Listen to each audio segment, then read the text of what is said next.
కర్ణుడు ఇంద్రుడికి తన కవచకుండలాలను ఇవ్వడం. కర్ణుడు రథసారథి అయిన అధిరథుడికి దత్తపుత్రుడు. అతను పరశురాముడి నుండి విలువిద్య మరియు ఆయుధాలను ఉపయోగించే కళను నేర్చుకున్నాడు. ఒక ఉదయం ఇంద్రుడు బ్రాహ్మణుడి వేషంలో కర్ణుడు జన్మతః పొందిన కవచాన్ని మరియు చెవి కమ్మలను అంటే కుండలాలను అడగడానికి వచ్చాడు. కర్ణుడికి అవి ఉన్నంతకాలం అతను చంపబడడు. కర్ణుడు తన ప్రార్థనలు ఆచారాలు పూర్తి చేసిన తర్వాత ఆ బ్రాహ్మణుడు వచ్చి కర్ణుడి కవచం దానంగా అడుగుతాడు. నేను మీకు ఆవులు, భూమి మరియు ధనమిస్తాను, కానీ నేను కవచకుండలాలను వదులుకోలేను అని కర్ణుడు సమాధానమిచ్చాడు. ఆ బ్రాహ్మణుడు తన సమర్పణలను నిరాకరించి తన అభ్యర్థనలో మొండిగా ఉన్నాడు. కర్ణుడు మరింత వివరిస్తూ, నేను వీటితోనే జన్మించాను మరియు దాని కారణంగా నేను అజేయుడిని, నేను వాటిని వదులుకోలేను.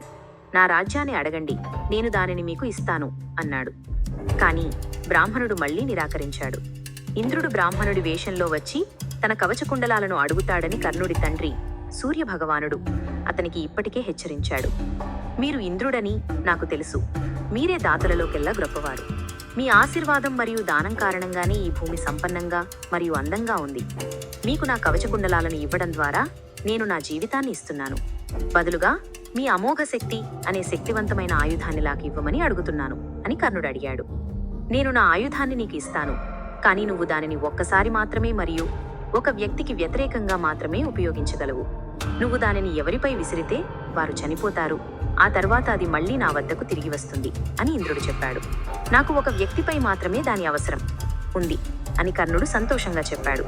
నువ్వు అర్జునుడిని ఉద్దేశించి మాట్లాడుతున్నావని నాకు తెలుసు, కానీ శ్రీకృష్ణుడు అతని పక్షాన ఉండగా ఎవరూ అతనికి హాని చేయలేరు అని ఇంద్రుడు వెల్లడించాడు.